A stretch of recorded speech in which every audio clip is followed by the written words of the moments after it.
देखो क्या कहा मैंने, integration is the reverse process of derivative. अब बताओ जब आप डेरिवेटिव करते किसी भी फंक्शन का, तो फंक्शन के डेरिवेटिव को हम बोलते हैं, नोटेशन क्या है, एफ डैश। कोई भी फंक्शन हो उसका डेरिवेटिव जब हम करेंगे तो डेरिवेटिव का आंसर जो ये डेरिवेटिव आंसर है, ये डेरिवेटिव, तो उसको हम नोटेशन कैसे देते हैं, एफ डैश। अब ये डेरिवेटिव की रिवर्स प्रोसेस है इंटीग्रेशन, तो क्या करो, डेरिवेटिव का सिंबल उधर लेके जाओ। अब डेरिवेटिव का सिंबल अगर उधर गया तो ये एफ ऑफ एक्स वैसे ही रहेगा। अब डेरिवेटिव का सिंबल जब उधर जा रहा है तो क्या बन जाता है, इंटीग्रेशन का सिंबल बन जाता है। कौन सा, इंटीग्रेशन के। जैसे नहीं क्या, साइन अगर उधर गया तो क्या बन जाता है, साइन इनवर्स बन जाता है। या इनवर्स अगर इधर आया तो क्या बनता है, साइन बनता है। लॉग गया तो ई बनता है ना, ई गया तो लॉग बनता है। वैसे ही है कि डेरिवेटिव का सिंबल अगर उधर गया तो क्या होगा, इंटीग्रेशन का सिंबल। लेकिन बताओ ये डेरिवेटिव का तो इंटीग्रेशन होगी, ये क्या है, ये with respect to x, with respect to x ऊपर लगता है यहाँ पे। जैसे यहाँ पे विथ रिस्पेक्ट टू एक्स कहाँ लिखते हैं, नीचे, यहाँ पे क्या लिखते हैं, ऊपर। ठीक है, तो बताओ एफ ऑफ एक्स का डेरिवेटिव एफ डैश एक्स है, तो एफ डैश एक्स का इंटीग्रेशन क्या है, एफ ऑफ एक्स। अब इसी को मैं इधर लिख देता हूँ, बस साइड चेंज किए, इसको इधर इसको इधर, यानी एफ ऑफ एक्स का डेरिवेटिव करेंगे तो एफ डैश एक्स आएगा आंसर। अगर आप उस एफ डैश एक्स का क्या करोगे, आप इंटीग्रेशन करोगे तो तुम्हें ये मिलेगा, कौन, F of x, reverse process. एक एग्जांपल, जैसे आप log x का डेरिवेटिव करते हो तो क्या आता है, 1/x। अगर इस 1/x का आप क्या करोगे, इंटीग्रेशन, तो तुम्हें कौन मिलेगा, log x। पहले log x का डेरिवेटिव 1/x है, तो 1/x का इंटीग्रेशन क्या है, log x। फॉर्मूले अलग है भी दोनों के।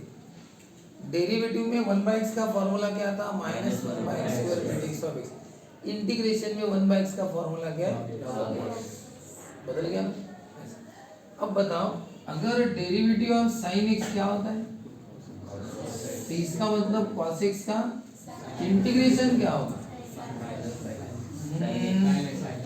अभी क्या बताया, इसका डेरिवेटिव वो है तो उसका इंटीग्रेशन ही है। अब फालतू ज्यादा के माइनस के क्यों लगा रहा है, sin x का डेरिवेटिव क्या है, तो cos x का इंटीग्रेशन क्या होगा, cos x का डेरिवेटिव क्या था,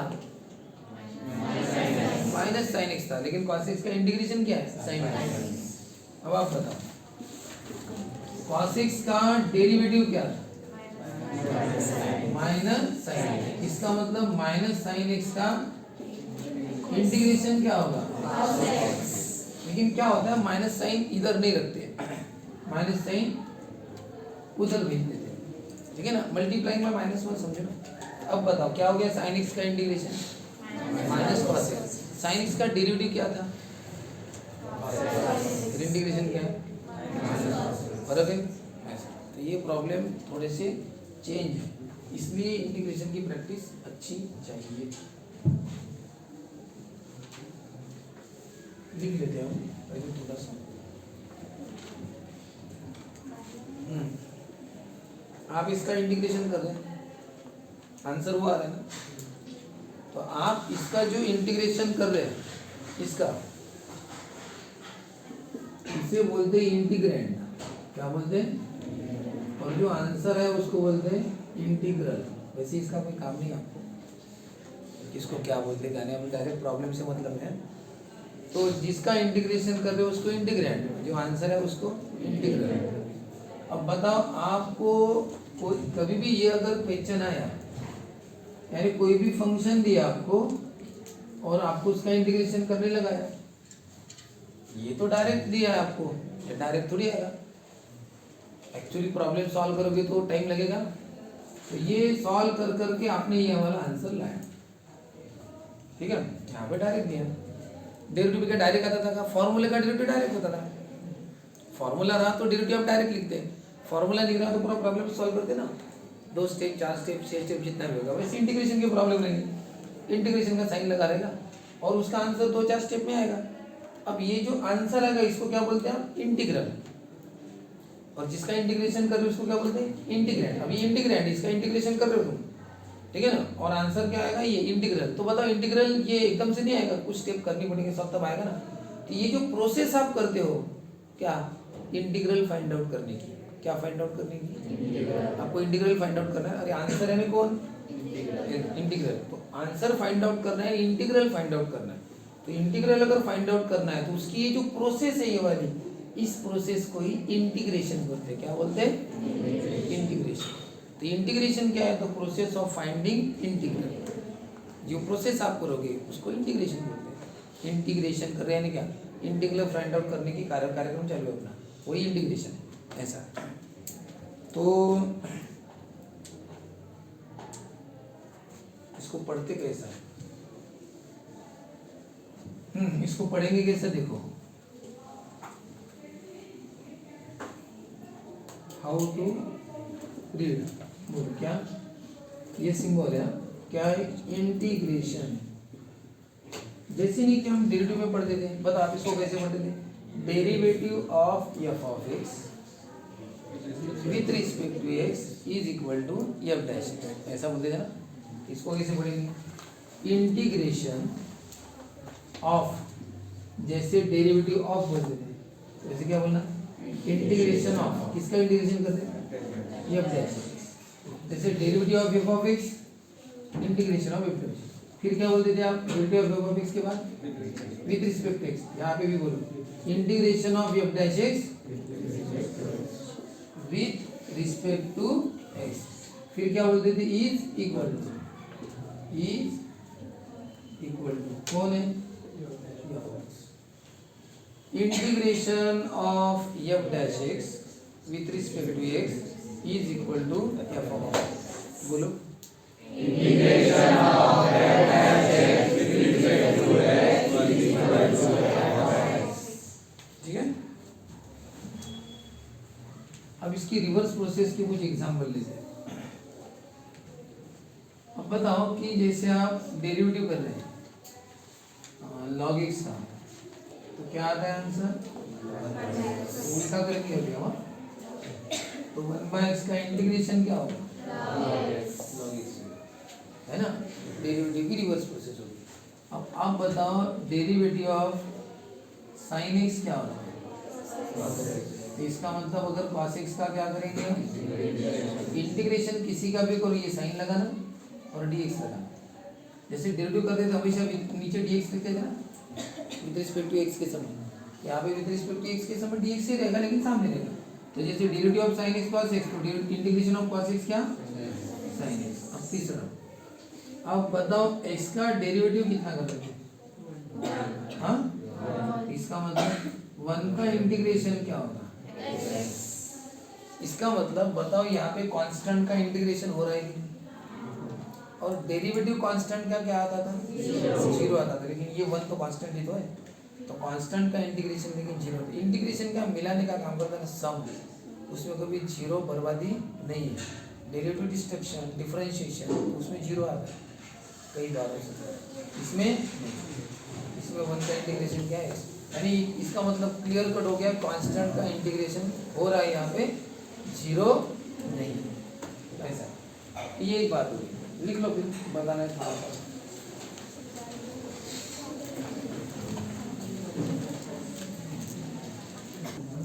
देखो फिर से एक बार, एफ ऑफ एक्स का डेरिवेटिव क्या होता है, एफ डैश एक्स। इसका मतलब क्या होता है, एफ डैश एक्स का इंटीग्रेशन एफ ऑफ एक्स। अब मैंने क्या किया, वो जो फंक्शन ना उसके साथ एक कांस्टेंट लगा दिया। अब क्या होता है, डेरिवेटिव अगर करते हैं तो ग्रुप डी रूल लगेगा, एडिशन डेरिवेटिव सबका। एफ ऑफ एक्स का तो एफ डैश एक्स ही होता, तो पहले ही बताया था, लेकिन सी का 0 हो जाएगा, यानी एफ डैश एक्स आंसर है। अब बताओ इंटीग्रेशन का रूल क्या बोलता है, इसका डेरिवेटिव है तो उसका इंटीग्रेशन ये होगा, वही यहाँ पे ये जो है ना, इसका डेरिवेटिव इतना है, तो इसका मतलब इसका इंटीग्रेशन क्या होगा, इतना होगा। अब आप देखो अच्छी तरह से, एफ डैश एक्स के इंटीग्रेशन के दो आंसर है, बेसिकली एक ही आंसर है एफ ऑफ एक्स, लेकिन इसमें क्या ज़्यादा का प्लस, यानी कांस्टेंट की पॉसिबिलिटी उसमें पकड़ के दिया, और कभी भी ऑल पॉसिबिलिटी पकड़ के ही चलना चाहिए। इसमें भी होगा कोई कांस्टेंट समझ के लिख देना चाहिए। इस सी को क्या बोलते हैं, कांस्टेंट ऑफ इंटीग्रेशन। अगर आप सिंपली लॉग एक्स का डेरिवेटिव करते तो 1/x होता है, तो 1/x का इंटीग्रेशन क्या होगा, लॉग एक्स प्लस 3 लिया, लॉग एक्स प्लस 3 लिया, तो उसका डेरिवेटिव कितना होगा, एक 1/x और 3 का कितना होगा, 0, यानी कितना होगा 1/x। तो बताओ इसका डेरिवेटिव वो है तो उसका इंटीग्रेशन क्या होगा, ये होगा। अब बताओ 1/x की इंटीग्रेशन दो दिख रहे हैं, एक log x भी है और log x भी है। सर दो क्यों है, वो इसीलिए है क्योंकि log x का डेरिवेटिव भी 1/x आता है और log x + 3 का भी डेरिवेटिव 1/x आता है। इसका मतलब इंटीग्रेशन के दो आंसर हुए कि नहीं, दोनों सही है। अरे भाई डेरिवेटिव की रिवर्स प्रोसेस है ना इंटीग्रेशन, तो log x का डेरिवेटिव, अब ये भूल इधर का मिटा देता हूँ, समझ लेना किसी भी इंटीग्रेशन का जब तुम्हें आंसर दिखता है ना तो ये समझना कि इसका डेरिवेटिव ये होगा, ठीक है ना। आपको इसके इंटीग्रेशन का वो आंसर दिख रहा है ना, इसका मतलब क्या समझना, इसका डेरिवेटिव ये आया होगा। तो बताओ डेरिवेटिव दो है ना, दो ऐसे प्रॉब्लम है, ये दोनों अलग प्रॉब्लम है, इन दोनों प्रॉब्लम का डेरिवेटिव एक है कि नहीं, इसका भी डेरिवेटिव 1/x और उसका भी डेरिवेटिव 1/x, इसका मतलब दोनों का डेरिवेटिव एक है, ठीक है ना। इसका मतलब उस एक ही डेरिवेटिव के जो भी आंसर उसके इंटीग्रेशन लेकिन कितने हो जाएंगे, दो हो जाएंगे, ठीक है ना। तो इसलिए नहीं क्या बताओ इंटीग्रेशन का आंसर फिर फिक्स नहीं रहता, यानी जैसे इसका इंटीग्रेशन log x है कि इसका भी log x रहेगा, इसने उसके साथ क्या आ गया कांस्टेंट।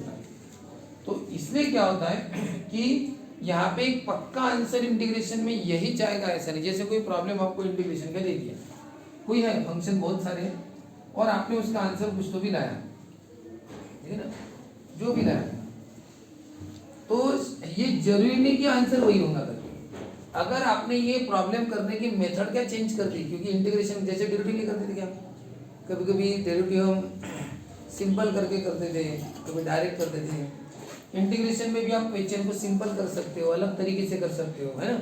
तो फिर तरीका बदल दिया तो आंसर भी बदल जाते थोड़े, तो होता क्या फिर दोनों आंसर गलत है क्या, नहीं दोनों आंसर सही है, क्योंकि उन दोनों का डेरिवेटिव यही रहता है, ऐसा रहता है, इसलिए आंसर भी क्या होते हैं अलग अलग आता है। अब एक्चुअली प्रैक्टिकली प्रॉब्लम लेंगे तो ज़्यादा समझेगा।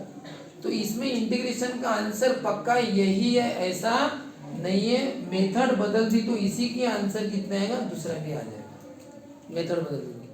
तो इसका मतलब बताओ, ये पक्का नहीं बता सकते आप, डेफिनाइट नहीं बता सकते, पक्का है डेफिनाइट कि सर यही आंसर आएगा, ऐसा डेफिनाइटली नहीं बता सकते। इसलिए इस चैप्टर का नाम क्या है, क्या है इंडेफिनाइट, क्योंकि इसमें आंसर एक जाएगा ऐसा नहीं है, दूसरा भी आ सकता है, मेथड और बदल तीसरा भी आ जाएगा।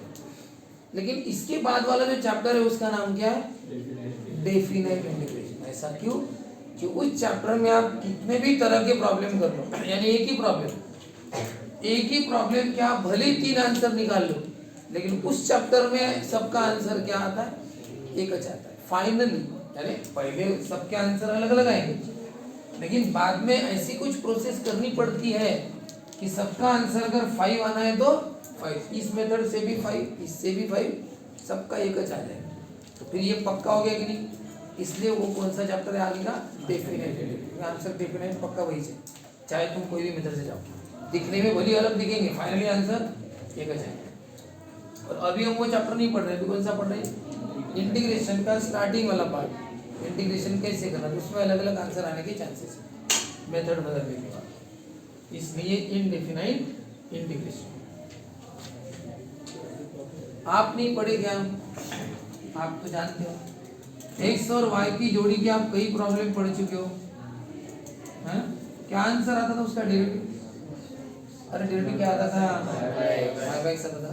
अब इसका डेरिवेटिव कितना आता है, y/x। अगर मैंने यहाँ पे x³ और y³ लिया तो भी डेरिवेटिव कितना है, y/x। यानी प्रॉब्लम कई सारे थे उसमें, इसमें साइन भी आया था, इधर के था, हम उसको भेजते थे अकेला करते थे, उस दिन एक लिया था PQ वाला, ये सभी का डेरिवेटिव कितना है, तो डेरिवेटिव की प्रॉब्लम बहुत है जिसका आंसर एक बचे, इसका मतलब पता है क्या, इसका डेरिवेटिव ये है तो इसका इंटीग्रेशन ये है, तो बताओ क्या है इसका इंटीग्रेशन, ये वाला, बताओ इसका भी डेरिवेटिव ये है ना, तो इसका इंटीग्रेशन हो, तो बताओ इसका इंटीग्रेशन और वो भी है, तो बताओ एक ही प्रॉब्लम के कई सारे आंसर हो गए, क्योंकि सबका डेरिवेटिव कितना है, y/x, इसलिए इसका इंटीग्रेशन कितना है, इतने सारे, क्योंकि इतने सारे प्रॉब्लम का डेरिवेटिव y/x है, इसलिए y/x का इंटीग्रेशन इतने सारे, इसलिए इंटीग्रेशन के आंसर ज्यादा आ सकते हैं। 2 3 ये ऐसे। इसलिए चैप्टर क्या है, इंडेफिनिट। ठीक है, तो अभी लिखो, आपको कुछ लिखना है, नोट।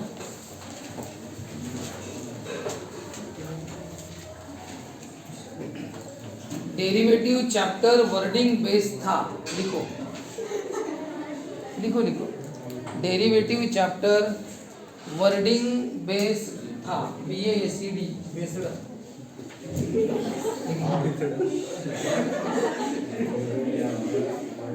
देखा, डेरिवेटिव चैप्टर वर्डिंग बेस था, लेकिन but integration chapter formula based है। इंटीग्रेशन चैप्टर फॉर्मूला बेस्ड है।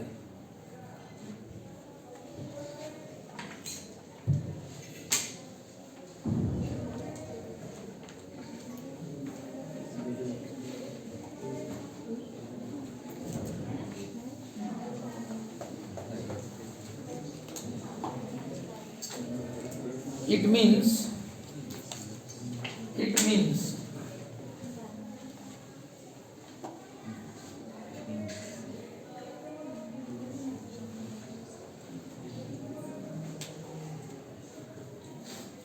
इंटीग्रेशन में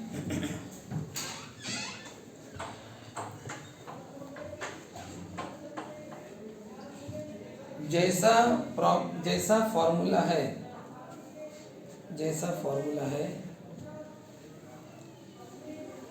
वैसा ही प्रॉब्लम चाहिए। जैसा फॉर्मूला है वैसा ही प्रॉब्लम चाहिए।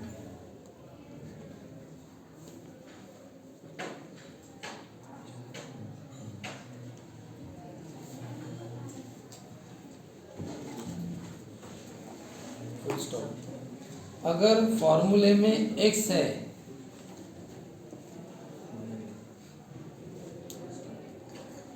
अगर फॉर्मूले में x है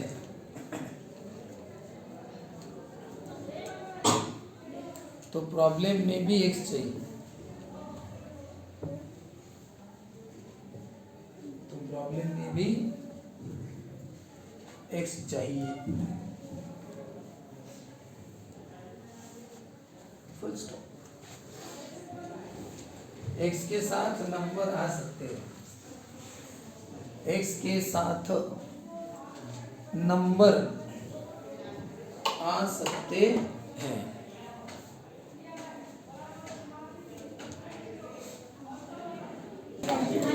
हाँ, ये सब जगह इंटीग्रेशन का सिंबल लगेगा।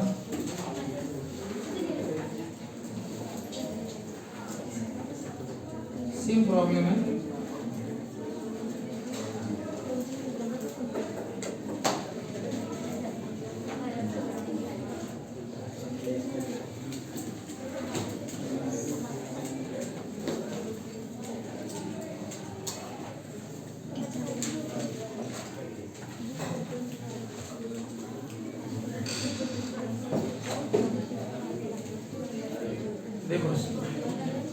अब देखो, आपको क्या कहा था कि डेरिवेटिव में वर्डिंग बेस था और इंटीग्रेशन क्या है, फॉर्मूला बेस था।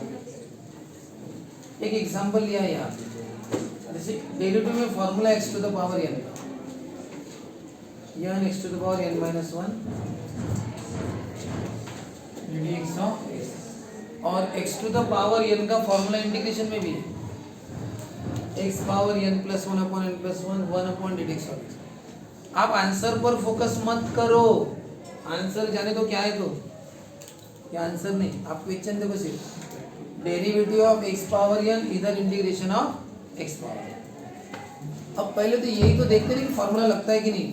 एक बार ये पता चल गया कि ये फॉर्मूला लगने वाला है तो फिर हम इधर देखते हैं कैसा लगेगा, है ना। लेकिन लगता है कि नहीं, वही तो सबसे मेन है। तो बताओ कैसे। तो देखो, डेरिवेटिव में इसके लिए वर्डिंग थी, कौन सी वर्डिंग थी, सभी टर्म का एक ही कांस्टेंट पावर है क्या, है ना? बताओ ये वर्डिंग यहाँ पे कहाँ पे लग रही है और कहाँ पे नहीं लग रही? सभी टर्म का एक ही कांस्टेंट पावर है क्या? कांस्टेंट पावर सभी टर्म का होता है। कांस्टेंट पावर है 3 2 है, सभी टर्म का है। अरे सबका पावर है क्या वो? हाँ, तो इसका मतलब हर जगह कौन सा फॉर्मूला लग रहा है? x to the power n का हर जगह लग रहा है। ठीक है, जैसे x स्क्वायर का क्या करते हैं 2x। एक को एग्जांपल आंसर ले लो 2 sec x का sec x into tan x minus 5/7 log x minus 12/7 फिर कितना आएगा 1/x। तो इस तरह से हम आंसर लिख, कोई सब नहीं लिख रहे हम, बस इतना ही, थोड़ा बहुत आपको जितना लिखना हो उतना ही लिख रहे हैं। तो कहने का मतलब कौन सा फॉर्मूला लगा रहे? x to the power n का लगा। 2 3 इसका आंसर लिख भी देना। तो n इंटू एक वो जाने दो, वो आंसर क्या है, फॉर्मूला लग रहा है कि लिखना नहीं। सभी जगह सभी टर्म्स का एक ही कांस्टेंट पावर, एक ही कांस्टेंट पावर है, इसलिए फॉर्मूला लग रहा है। अब यहाँ पे हम ये नहीं देखते कि वो है कौन सा टर्म, यानी वो अलजेब्रिक भी हो सकता है। फॉर्मूले में क्या दिख रहा है? x, लेकिन क्या प्रॉब्लम में आपको हर जगह x दिख रहा है क्या? यहाँ पे तो x दिख रहा है, यहाँ पे क्या दिख रहा है? एक्सपोनेंशियल। तुम बोल सकते हो सर ये तो आपने x बोला और पावर n तो ठीक है, n यानी 3 है कांस्टेंट, लेकिन सर आपने यहाँ पे x बोला, यहाँ पे तो एक्सपोनेंशियल है। यहाँ पे x बोला सर, यहाँ पे तो ट्रिग्नोमेट्री आ गई, x की जगह तो लॉगरिथम आ गया, x की जगह तो फ्रैक्शन आ गया, x तो नीचे चला गया वहाँ पे। आप बोल रहे सर x ऊपर चाहिए तो नीचे है, यहाँ पे तो log से आ गया। तो डेरिवेटिव में क्या था? x की जगह कुछ भी आया तो भी चलता था, कुछ भी आया तो चलेगा x की जगह, इसलिए वो सिर्फ वर्डिंग पर बेस्ड था। वर्डिंग मैच हो गई ना, चाहे फंक्शन टर्म कोई भी आए तो भी चलता, ठीक है ना? हम उसको x से बोलते थे, हम इसको क्या बोलते थे? sec x नहीं बोलते थे, x power n, x n, x n, हर जगह हम इसको x बोलेंगे, इसको n बोलेंगे, है log x, लेकिन हम क्या बोलते थे? x। क्यों? डेरिवेटिव का एक बार वो फॉर्मूला लग गया कि हम प्रॉब्लम को पढ़ते नहीं है। बताया था डेरिवेटिव में प्रॉब्लम नहीं पढ़ना, क्या पढ़ना? फॉर्मूला। क्या फॉर्मूला पढ़ोगे? ddx of x power n, n x to the power n minus 1 ddx of x, यही पढ़ते थे ना? ddx of x power n, n x यानी बेस, वो फिर आगे की बात है, x यानी बेस फिर n minus 1 ddx of x यानी बेस, वो अलग चीज है, वो अप्लाई कैसे करना हो गया। हम मेन समझ रहे हैं कि x to the power n में भले ही यहाँ पे x लिखा होगा, लेकिन x की जगह कुछ भी आया तो भी चलता था। किसमें? डेरिवेटिव। इसलिए यहाँ पे वर्डिंग इंपॉर्टेंट थी, टर्म इंपॉर्टेंट नहीं थे। टर्म इंपॉर्टेंट नहीं है, क्या इंपॉर्टेंट है? वर्डिंग। सभी टर्म का एक ही कांस्टेंट पावर है क्या? इंटीग्रेशन में क्या लिख के दिया? इंटीग्रेशन मतलब डेरिवेटिव में क्या लिख के दिया? वर्डिंग बेस्ड, और इंटीग्रेशन क्या? Formula based. अभी फॉर्मूला बेस्ड है, इसका मतलब क्या होता है कि जैसा फॉर्मूला है वैसा प्रॉब्लम भी चाहिए, नो एक्सक्यूजेस। अब अगर यहाँ पे x कहा है, फॉर्मूले में x है, तो प्रॉब्लम में भी x चाहिए। तुम बोलोगे अपने मन से कुछ भी डाल दोगे, नहीं चलेगा, इंटीग्रेशन नहीं साइन कर। वो क्या कहता है? ये फॉर्मूला बेस्ड है, और फॉर्मूला बेस्ड ना होता जैसा फॉर्मूला वैसा प्रॉब्लम। यहाँ पे थोड़ी था जैसा फॉर्मूला वैसा प्रॉब्लम, यहाँ पे तो बोलते थे x आता था log x, बोलते थे x आता था कुछ भी sec x, कुछ भी आता था, चलता था ना। इसमें नहीं चलता वैसे, इसमें x बोला तो x चाहिए। और n यानी ठीक है, n यानी कांस्टेंट पावर, वो तो ठीक है। तो बता, अगर मैं n पर उंगली रख दूं, याद रखना मैं क्या बोल रहा हूँ, अगर मैं n यानी पावर को अगर छुपा दूं थोड़ी देर के लिए, तो मुझे x सच दिखना चाहिए। क्या दिखना चाहिए? x। ऐसा ये फॉर्मूला। अब जैसा फॉर्मूला वैसे प्रॉब्लम है क्या? बताओ कहाँ पे बताओ, किस पर उंगली रखो? उंगली किस पर रखो? पावर पर। तो बताओ तुम्हें बेस में क्या दिखना चाहिए? x। तो बताओ कहाँ पे? पहला है, बताओ। ये पावर पर उंगली रखी तो x है, यानी x पावर n बराबर है x पावर n है। ये मैं n पर उंगली रखता हूँ, ये x दिख रहा है मुझे, हाँ, तो x पावर n है। ये वही है ना, जैसा फॉर्मूला वैसा प्रॉब्लम। x पावर n चाहिए, दूसरा कुछ नहीं चाहिए। बोलो ये है क्या? x के साथ नंबर चलते हैं, x के साथ क्या चलते हैं, नंबर आ सकते हैं। देखो आपने क्या लिखा है चार्ट के पहले, डेरिवेटिव वर्डिंग बेस्ड था लेकिन इंटीग्रेशन फॉर्मूला बेस्ड है। इसका मतलब क्या होता है, अगर फॉर्मूले में x है तो प्रॉब्लम में भी क्या चाहिए, x चाहिए। और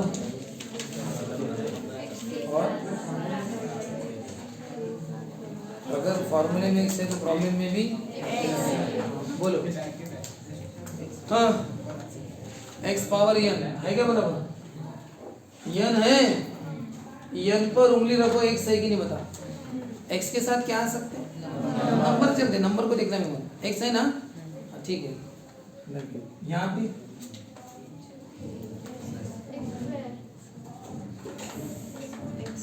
n छोड़ के x है क्या बताओ, जैसा फॉर्मूला वैसा प्रॉब्लम। मैं n पर उंगली रखूंगा तो मुझे x दिखना चाहिए, सिर्फ x। बताओ n पर उंगली रख दी, बताओ सिर्फ x दिख रहा है क्या, वो x नहीं है, वो x स्क्वायर है, इसलिए यहाँ पे फॉर्मूला नहीं है। तुम लोग सर x है ना, और x सच चाहिए ना, x स्क्वायर नहीं चाहिए ना, बहुत स्ट्रिक्ट है वो। यानी उसको तो देखो ये एक्सपोनेंशियल आ गया, ये तो बिल्कुल गारंटेड नहीं चाहिए। n पर उंगली रखी मैंने तो मुझे x दिखना चाहिए, वो तो एक्सपोनेंशियल दिख रहा है। n पर उंगली रखी तो मुझे x दिखना चाहिए, वो क्या दिख रही है, ट्रिग्नोमेट्री दिख रही है। और ये बोल रहा है x सच चाहिए, वो x थोड़ी है, एक्सपोनेंशियल है, ट्रिग्नोमेट्री है। बताओ n पर उंगली रखी तो मुझे क्या है, x दिखना चाहिए, कौन दिख रहा है, log x, नहीं चलेगा, वो x सच चाहिए, उसको दूसरा कुछ नहीं चाहिए, ना लॉगरिथम ना ट्रिग्नोमेट्री ना इनवर्स। जैसे इनवर्स करेगा है ना, जैसे कि मैंने बोला tan इनवर्स x का पावर 3 दिया, तो यहाँ पे भी लगेगा। लेकिन यहाँ पे अगर मैंने tan इनवर्स x का पावर अगर 3 दिया तो नहीं लगेगा, क्यों, n छोड़ के x दिखना चाहिए, n छोड़ के x नहीं, वो क्या इनवर्स है, यानी x की जगह उसको इनवर्स, लॉगरिथमिक, ट्रिग्नोमेट्री, एक्सपोनेंशियल यही रहते हैं, नहीं चलेगा। सर ये क्यों नहीं चलेंगे। अब पहली बात, अगर आप अच्छी तरह से देखो तो ये x न्यूमरेटर वाला है, कैसा है, और ये वाला x कैसा है, नहीं चलता, बहुत स्ट्रिक्ट है। अब ये बोलोगे सर एक्सेस तो आया, अलजेब्रा ये तो नहीं है, ट्रिग्नोमेट्री लॉग कुछ भी तो नहीं है, एक्सेस तो है, तब भी नहीं चलेगा। जात भाई होने के बावजूद भी नहीं चलेगा, क्यों, उसमें भी फर्क रहता है ना। अरे शादी ब्याह करते ना, तो कुंभी में भी 4-5 तिरले कुंभी, और कौन कौन से झाड़े कुंभी, दखने कुंभी, और क्या क्या कुंभी, धनुष कुंभी। हाँ, अगर लड़का धनुष कुंभी का है तो लड़की भी धनुष कुंभी, सेम बिल्कुल स्ट्रिक्ट। कोई समाज रहता है ना स्ट्रिक्ट, कोई रहता है, और कोई नहीं रहता। ये स्ट्रिक्ट नहीं है, ये इंटरकास्ट मैरिज करो, कास्ट में करो, ये कास्ट वाली, ये कास्ट, ये इंटरकास्ट, कैसे भी शादी ब्याह करो, ये अमेरिकन लोग समझा, कैसे भी, ठीक है ना, ठीक है ना। और ये नहीं, ये भारतीय संस्कृति इंटीग्रेशन, एकात्मता है ना, सब मिलकर रहने वाले है ना। यहाँ पे क्या तोड़फोड़ है अमेरिका वाले, ये नहीं। तो यहाँ पे कैसा है, स्ट्रिक्ट है, इंडिया में स्ट्रिक्ट इंटीग्रेशन है, नहीं इंडिया स्ट्रिक्ट कैसा क्या है, वो बोलता है नहीं, एक चाहिए तो एक, धनुष का लड़का तो धनुष की दूसरी लड़की, ठीक है ना। इंटरकास्ट को का तो ख्याल छोड़ दे बांबल तुम। रियान के साथ प्लानिंग चालू है कि नहीं इंटरकास्ट का सोचना, तो वैसा कुछ सोचना नहीं, ठीक है। थोड़ा फिर मम्मी पापा को पहले कन्विंस कर लेना। तो इंडिया भाई, ये इंडिया, हाँ ये बोल रहा है एक्स तो एक्स सच चाहिए। अब बताओ यहाँ पे एक्स है लेकिन कहाँ पे नीचे, नहीं चलेगा। अब तुम बोलोगे सर ये भी तो एक्स सच है, सर ऊपर है ना, कहाँ पे ऊपर, आप बोल रहे थे ना ऊपर से, ऊपर तो है, लेकिन ये एक्स का देखो, एक्स का पावर कितना है, 1 है ना। मैं n पर उंगली रख दूं तो मुझे x का पावर कितना दिख रहा है, 1 दिख रहा है, x सच दिख रहा है, कहने का मतलब ये n है ना। अब n पर उंगली रख दो, बताओ मुझे x सच दिख रहा है, x दिख रहा है क्या, नहीं दिख रहा है। तो यहाँ पे फॉर्मूला नहीं लगता है। वो x पावर n तो x पावर n चाहिए। देखो यहाँ पे x है, लग गया फॉर्मूला, ये x ये n लग गया। बताओ ये x नहीं है, n भले ही है लेकिन ये x नहीं है, तो फॉर्मूला नहीं लगा। अगर मैंने यहाँ पे ऐसा दे दिया √x+7 पावर 3 इंटीग्रेशन का सिंबल, लगेगा क्या बताओ? n है कि नहीं बताओ? लेकिन बताओ x है क्या है? नहीं, ये कौन है? √x, नहीं चलते। √x नहीं, x² नहीं, कुछ नहीं, 1/x नहीं। अगर किसी का अगर 1/x भी आ गया, ठीक है ना, तो भी ये बोलेगा नहीं सर x है ना, अरे x कहाँ है? वो तो 1/x है। क्या कौन है वो? 1/x नहीं है। यहाँ पे x के नीचे 1 है, वहाँ पे 1 के नीचे x है। वो x डिनोमिनेटर में है, x कहाँ पे? न्यूमरेटर में। तो बताओ कितना स्ट्रिक्ट हो गया इंटीग्रेशन? वो बोलता है x चाहिए ऊपर, बस n पे भले कुछ भी है, और ये यहाँ पे फॉलो नहीं हो रहा है। भले ही उसी जाति की है, x चाहिए अलजेब्रिक, ये अलजेब्रिक है ना, तो ये भी अलजेब्रिक है, लगे तो उसी कास्ट के है, लेकिन थोड़ा सा फर्क पड़ गया, इसलिए नहीं चलते, वही चाहिए। ये लिख लो आप, ठीक है ना। नोट में लिखो sequence of application of formulae in integration.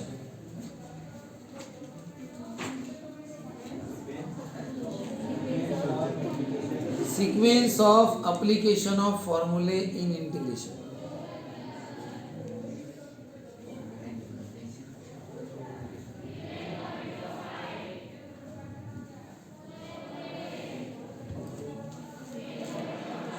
Number 1,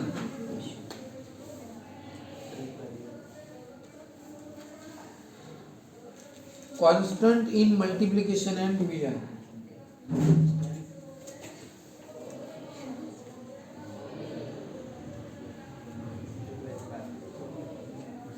Constant in multiplication and division. Number 2, addition subtraction.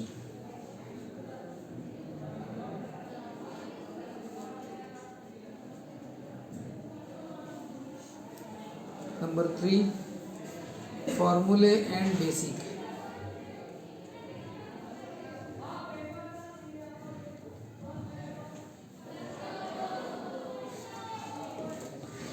Number 4, types.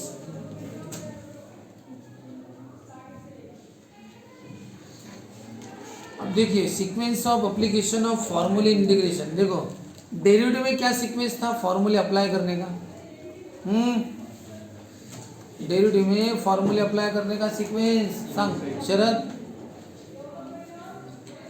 फॉर्मूले अप्लाई करने का क्रम क्या था? सीक्वेंस डेरिवेटिव में वर्डिंग बेस सबसे पहले, ठीक है। उसमें सीक्वेंस था, हाँ सही है, क्या सीक्वेंस था? Group A B C. Group A की वर्डिंग लगी तो ठीक, नहीं तो ग्रुप बी और नहीं तो ग्रुप सी, ये उसका सीक्वेंस था ना सभी फॉर्मूले का, उसी में सब आ गया। डेरिवेटिव पूरा ग्रुप ए बी सी में आ गया। वो तो एक्स्ट्रा बात है, हम लॉग पढ़े, इनवर्स पढ़े, उसमें क्या था प्रॉब्लम को कैसे सिंपल करते, वो पढ़े थे उसमें। अब बताओ जैसे डेरिवेटिव में सीक्वेंस है कौन सा? Group A B C. Integration में ऐसा कोई सीक्वेंस नहीं है group A B C. Integration में पहला क्या लिख के दिया? देखो नंबर 1 क्या लिख के दिया? Constant in multiplication. वो पहला रूल लेगा जो डेरिवेटिव में था कि एक सेपरेट कांस्टेंट ने रिमेनिंग सभी टर्म्स को, क्या बताओ डेरिवेटिव में क्या करते थे? वो कांस्टेंट कहाँ लिखते थे? बाहर। इंटीग्रेशन में भी ऐसा, अगर कांस्टेंट आया मल्टीप्लाई डिवाइड करने वाला तो बाहर निकालेंगे, ठीक है, ये रूल सेम है। उसके बाद नंबर 2 क्या? Addition subtraction. एडिशन सब्सट्रैक्शन रहा तो डेरिवेटिव में क्या करते थे? सबको अलग अलग डीटीएक्स का सिंबल लगाते हैं। इंटीग्रेशन में भी अगर अलग अलग आ गए, प्लस माइनस में आ गए टर्म्स, तो सबको अलग अलग इंटीग्रेशन का सिंबल लगाना, ठीक है। एडिशन सब्सट्रैक्शन सबको अलग अलग, ठीक है। ये तो कॉमन चीज है, तो रूटीन बात है। मेन कौन सा है? तो मेन है थर्ड नंबर। थर्ड नंबर क्या है? फॉर्मूले। यानी आप सबसे पहले सोचोगे फॉर्मूले, फॉर्मूले अप्लाई करना। इंटीग्रेशन के जितने लिखे ना आज, हाँ, स्पॉन्सर्ड बाय हिमानी, है ना, हिमानी लिख के दिए ना, हाँ ठीक है। तो हिमानी ने जो लिख के दिए फॉर्मूले, पूरे फॉर्मूले में से कौन सा लगता है पहले उसका चांस रहेगा। अगर फॉर्मूला कोई लगा नहीं सपोज, तो फिर आगे क्या लिख के दिया, बेसिक। क्या लिख के दिया, हाँ पहले फॉर्मूले अप्लाई करके देखना। अगर कोई फॉर्मूला लगता होगा तो ठीक है, एग्जैक्ट फॉर्मूला। ये इंटीग्रेशन फॉर्मूला बेस्ड है, तो क्या पढ़े आप, इंटीग्रेशन कैसा है, अगर फॉर्मूले में फिट हो गया तो ठीक है, तो फॉर्मूले से करना। जैसे कि ये दो problem x to the power n में फिट हो रहे, तो आप क्या लगाओगे, फॉर्मूला। तो ये फॉर्मूले से करना। और अगर कोई फॉर्मूले में फिट नहीं हुआ तो, जैसे कि ये फॉर्मूले फिट नहीं हुआ, तो फिर ये कैसे करना, बेसिक से। तो कुछ बातें आपको बेसिक में पढ़ाई जाएंगी। एक्चुअली फॉर्मूले भी अपना बेसिक है, बड़ा याद रखना, बस उसको थोड़ा अलग वर्ड यूज किया कि पहले फॉर्मूले एग्जैक्ट सभी फॉर्मूले की प्रैक्टिस, उसके बाद जो फॉर्मूले में नहीं आते कुछ हम बेसिक से करते हैं, अलग टेक्निक से करते हैं, और उसके बाद शुरू होते हैं इंटीग्रेशन के टाइप्स। उसके बाद क्या लिखी जाए, देखो टाइप्स। अब आपको पहले क्या करना पड़ेगा, इंटीग्रेशन के फॉर्मूले। फॉर्मूला नहीं लगा तो बेसिक पढ़ाऊंगा कैसे करते हैं, तो और वो नहीं तो फिर सबसे लास्ट में क्या है, टाइप्स। एक एग्जांपल बताए, अगर यहाँ पे इंटीग्रेशन ऑफ साइन एक्स दिया तो आप ये फॉर्मूले से करना, क्योंकि इसका फॉर्मूला है इंटीग्रेशन का, ठीक है। लेकिन अगर मैंने sine x into cosec x दिया तो इसका फॉर्मूला नहीं है। अब सबसे पहले आप क्या सोचते हो, फॉर्मूले से करना। सर इसका फॉर्मूला ही तो नहीं है, ठीक है ना बेटा, आगे क्या लिख के दिया, फॉर्मूला नहीं लग रहा तो बेसिक। ये बेसिक से होता है, कैसे कि साइन इंटू कोसेक कितना होता है, 1। Sine theta into cosec theta कितना होता है, 1। ये बेसिक में आपको भी पढ़ाऊंगा, है ना, प्रॉब्लम लेने के लिए उतना। तो फिर बताओ, फिर इसका इंटीग्रेशन हम कर सकते हैं, बताओ। पहले सिर्फ साइन एक्स आया तो कैसे करोगे, फॉर्मूले से। साइन एक्स और कोसेक एक्स आया तो फॉर्मूला नहीं है ना, वो तो पता चल जाएगा फॉर्मूला नहीं, तो कैसे करोगे, बेसिक से करोगे। और अगर कुछ ऐसा आ गया भयानक, कुछ ऐसा और इसमें कॉम्प्लिकेशन वगैरह ऐसे कुछ आ गए, तो ना वो फॉर्मूला है, फॉर्मूला नहीं हो तो पता चल ही जाता है। और बेसिक में भी सर ऐसा कुछ पढ़े नहीं थे, तो फिर वो किसमें चला जाता है, टाइप्स। इसमें टाइप्स। और इंटीग्रेशन में सबसे ज़्यादा क्या है, टाइप्स। क्या है, पूरा इंटीग्रेशन टाइप से भरा हुआ। लेकिन टाइप्स समझने के लिए पहले आपको क्या समझना पड़ेगा, फॉर्मूला और बेसिक। हम सबसे पहले क्या पढ़ेंगे, जितने भी फॉर्मूले हैं इंटीग्रेशन के, सब फॉर्मूले, वो सभी फॉर्मूले की प्रैक्टिस लेने वाले पहले। एक बार आपके फॉर्मूले पक्के हो गए, फिर आप बेसिक भी छोटा सा है, बेसिक कुछ ज़्यादा बड़ा नहीं है, ठीक है ना। फॉर्मूले की प्रैक्टिस जबरदस्त चाहिए, बेसिक थोड़ा सा है वो हो जाएगा, फिर बचे टाइप्स, और टाइप्स ही टाइप्स है।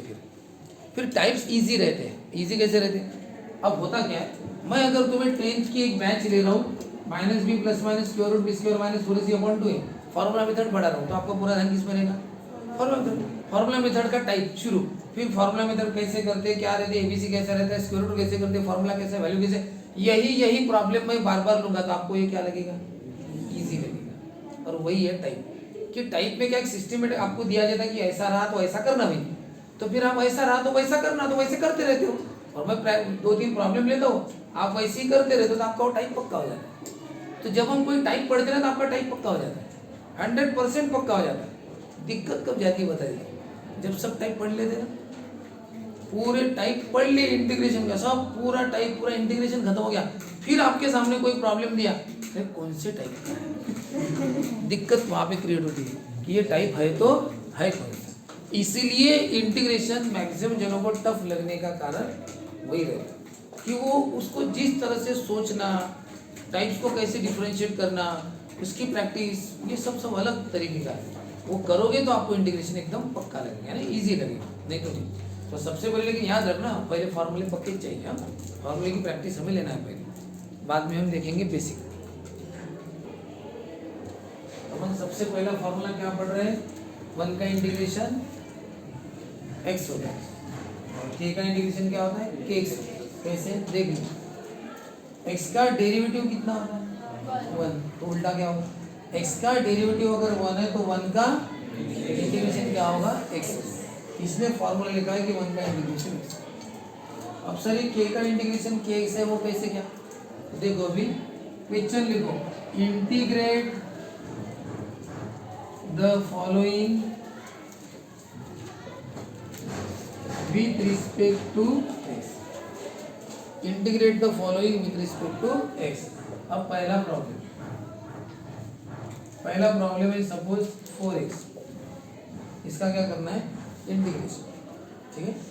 और 4x का इंटीग्रेशन करना है तो कैसे करते हैं देख लो।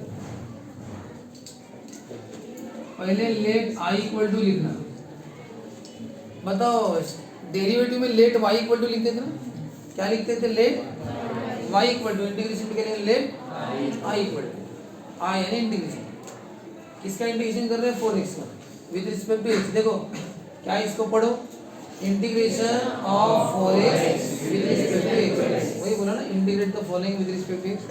चलो करना है आपको एप्लीकेशन इंटीग्रेशन कैसे करते उसका पहला रूल मैंने वो लिख के दिया। इंटीग्रेशन कैसे करते तो पहला रूल है अगर कोई कांस्टेंट मल्टीप्लाई डिवाइड में तो पहले उसको 4x नहीं सॉरी 4 ठीक है ना, तो x को तुम कुछ बना दो 40 बना दो, नहीं तो लिखा है ना लिखाऊंगा तो हाँ। तो बताओ अब 4 का इंटीग्रेशन करना है।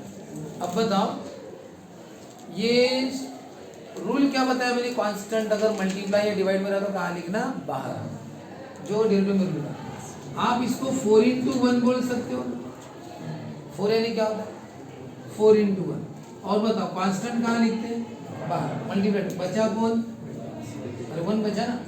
और बताइए तो बाहर है 1 का इंटीग्रेशन क्या होता है, तो 1 का इंटीग्रेशन क्या होता है x, और क्या लगाना बस कांस्टेंट है 4 को 4 इंटू 1 लिख सकता हूँ, 4 का आएगा कांस्टेंट मल्टीप्लाई में तो बाहर बचा कौन 1, और 1 का इंटीग्रेशन क्या होता है x होता है। तो इसी तरह से बताइए अगर मैं k का इंटीग्रेशन करूँ तो कैसा होगा, let i equal to k, बोलो क्या होगा, ठीक है क्या लिखूँ k इंटू 1, k बाहर बचा कौन 1 का इंटीग्रेशन x प्लस c। अब शॉर्टकट क्या है, अब शॉर्टकट बताओ 4 का इंटीग्रेशन क्या है 4x प्लस c तो लगा ही देना, 4 का इंटीग्रेशन 4x, c का इंटीग्रेशन यानी वही नंबर लिखना पड़ता है ना, क्या चिपका देना x, यानी कांस्टेंट का इंटीग्रेशन करते समय ये कांस्टेंट है, अब नीचे लिखो कांस्टेंट का इंटीग्रेशन करते समय इसको क्या चिपका दिया x, बस हो गया आंसर, k का kx तो 4 का 4x। अब डायरेक्ट बताओ -3 का इंटीग्रेशन क्या होगा -3x प्लस c, समझ रहे बात को। 1/2 का इंटीग्रेशन क्या होगा, x ऊपर लिखना कि नीचे लिखना, ऊपर नीचे नहीं, चलो ठीक है। √2/7 का क्या होगा प्लस c, अब करते हो करो।